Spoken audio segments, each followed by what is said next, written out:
The opening sequence of The Polygamist shows a bird flying in the air and a fish swimming in water circling around the screen, and then the bird devours the fish. Those familiar with the metaphor may immediately recognize this visual representation of the saying, a bird and a fish may fall in love, but where will they live? It foreshadows incompatibility and how people from different worlds can fall in love, but they can't or shouldn't stay together. The bird and the fish, where would they live? If they chose water, the bird will drown. If they chose air, the fish will suffocate.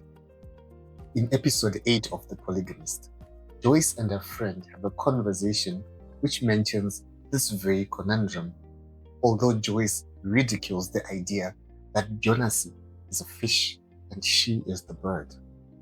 This scene comes just after Joyce bought a gun and tried to shoot her husband, as foreshadowed by the bird which devours the fish.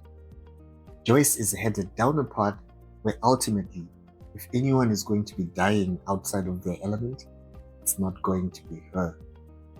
Curiously enough, Jonasi is woefully oblivious, and in his mind, the only logical explanation of a woman cracking under pressure is self-destruction, which is why he thinks Joyce was trying to kill herself, completely missing the fact that she is transitioning from prey to predator of a woman scorned.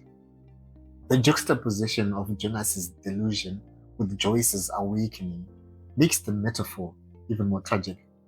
He is living in denial while she is rewriting the terms of survival, the very same denial that led to his not taking his medication. Have you picked up on this symbol?